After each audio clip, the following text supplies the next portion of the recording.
एक बार की बात है, महेशपुर नाम के गांव में प्रिया नाम की एक लड़की रहा करती थी। प्रिया अपने माता पिता के साथ रहा करती थी। प्रिया के माता पिता उस गांव के सबसे अमीर आदमी थे, लेकिन प्रिया को इस बात का एक भी घमंड नहीं था, क्योंकि प्रिया एक बहुत ही अच्छी और ईमानदार लड़की थी और वो लोगों की मदद भी किया करती थी। अगर किसी को पैसों की जरूरत होती तो प्रिया अपने पिता से मांगकर उसे पैसे दे दिया करती थी।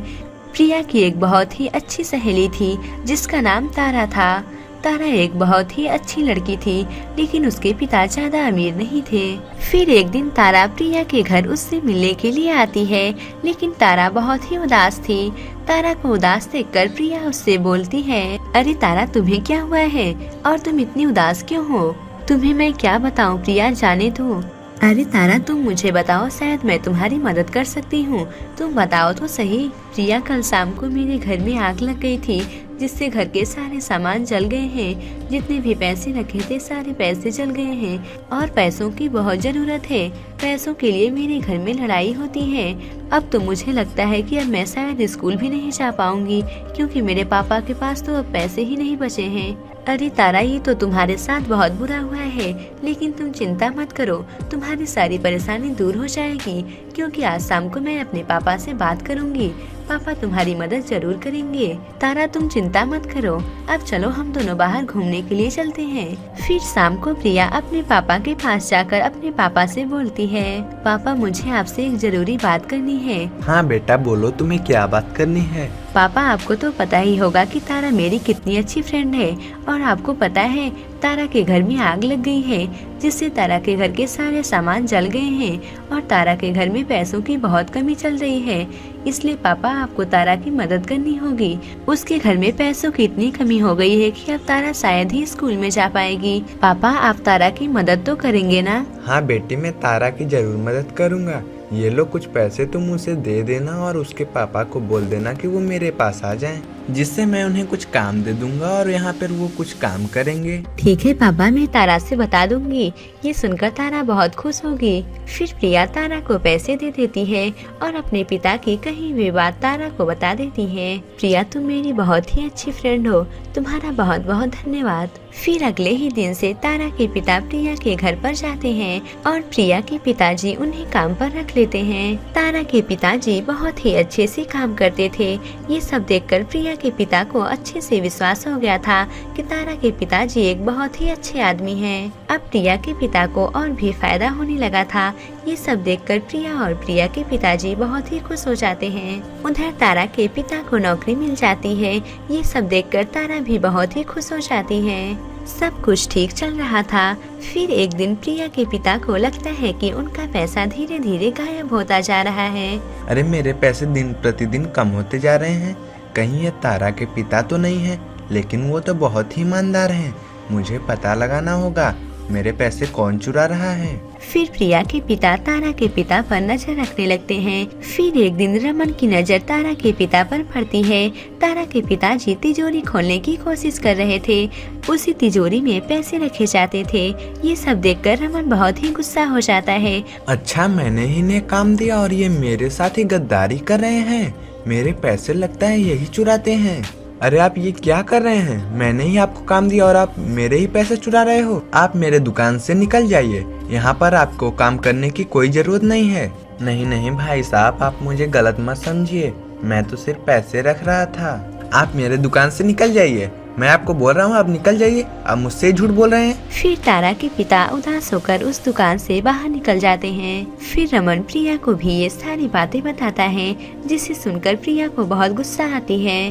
प्रिया, आज के बाद तुम मुझसे मत बोलना कि आप मेरे दोस्त की मदद कर दीजिए। उसके पापा तो चोर निकले, वो मेरे ही पैसे चुरा रहे थे। फिर प्रिया तारा के घर पर जाकर तारा से बोलती है, अरे तारा, तुम्हारे पिता ने तो मेरे पिता के साथ बहुत धोखा किया है। मेरे पिता उन्हें नौकरी पर रखे और वो मेरे पिता को ही धोखा देना चाहते थे। नहीं नहीं प्रिया, तुम्हारे पिता को जरूर कोई गलतफहमी हुई है। मेरे पिता चोरी नहीं करना चाहते थे। मेरे पिता मुझसे सारी बात बता रहे थे। मेरे पिता ने अपनी आँखों से उन्हें चोरी करते हुए देखा है। प्रिया, तुम मेरी बातों पर विश्वास करो, मेरे पिता ने चोरी नहीं की है। ये सब काम कोई दूसरा किया है और मेरे पिता को जरूर फंसाया गया है। मेरे पापा ने ऐसा कोई भी गलती नहीं की है। अगर प्रिया तुम्हें मेरी बातों पर विश्वास नहीं होता है तो चलो हम दोनों सोने और चांदी के जादुई घर के पास चलते हैं। तब सभी लोगों को सच्चाई पता चल जाएगी कि आखिर ये सब काम कौन किया है और तुम्हारे पापा के पैसे कौन चुराया है। ठीक है तारा, मुझे तुम्हारी बातों पर विश्वास है और चलो हम दोनों सोने और चांदी के जादुई घर के पास चलते हैं। तब हम दोनों को सच्चाई जरूर पता चल जाएगी। फिर प्रिया और तारा दोनों मिलकर जादुई घर के पास जाती हैं। तभी उस जादुई घर में से एक आवाज आती है, लड़की तुम दोनों यहाँ पर क्यों आई हो? तुम्हें क्या परेशानी है? जादुई घर, आप हमें बताइए कि मेरे पिता के इतने सारे पैसे कौन चुराया है? क्या मेरे पिता ने जो अपनी आँखों से देखा है वो सत्य है? नहीं प्रिया, तारा के पिता ने कोई भी चोरी नहीं की है। तुम्हारे पिता को गलतफहमी हो गई है। चोरी करने वाला तो कोई दूसरा है। जादुई घर, आप हमें बताइए कि चोरी किसने की है? सभी लोग तो मेरे पापा को ही समझते हैं। प्रिया, तुम्हारे पिता के दोस्त रतन ने ये सारा काम किया है क्योंकि तुम्हारे पापा को तारा के पिता पर इतनी जल्दी भरोसा हो गया था।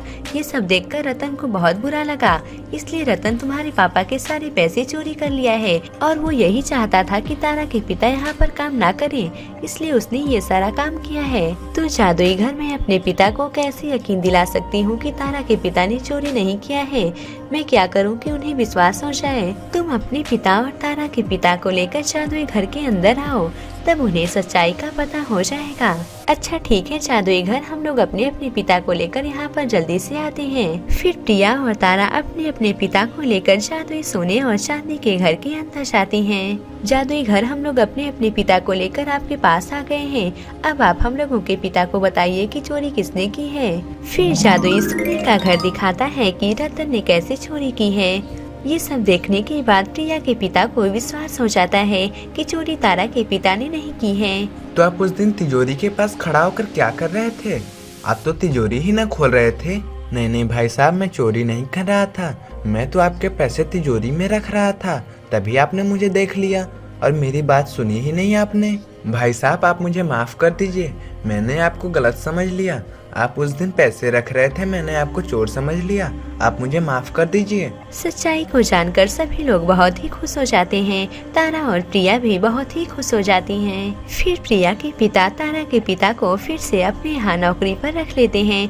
फिर प्रिया के पिता रतन से गुस्से में बोलते हैं, रतन, तुमने मेरे साथ ऐसा किया? मैं तो तुम्हें बहुत ही अच्छा इंसान समझ रहा था, लेकिन तुम तो बहुत ही धोखेबाज निकले। फिर प्रिया के पिता रतन को डांटकर अपनी दुकान से बाहर निकाल देते हैं। फिर उस दिन से प्रिया और तारा और भी अच्छी सहेली बन जाती हैं और मिलजुल कर हंसी खुशी रहने लगती हैं। इस कहानी से हमें यह सीख मिलती है कि जब तक हमें सच्चाई की असली पता नहीं होती है, तब तक हमें कोई भी निर्णय नहीं लेना चाहिए।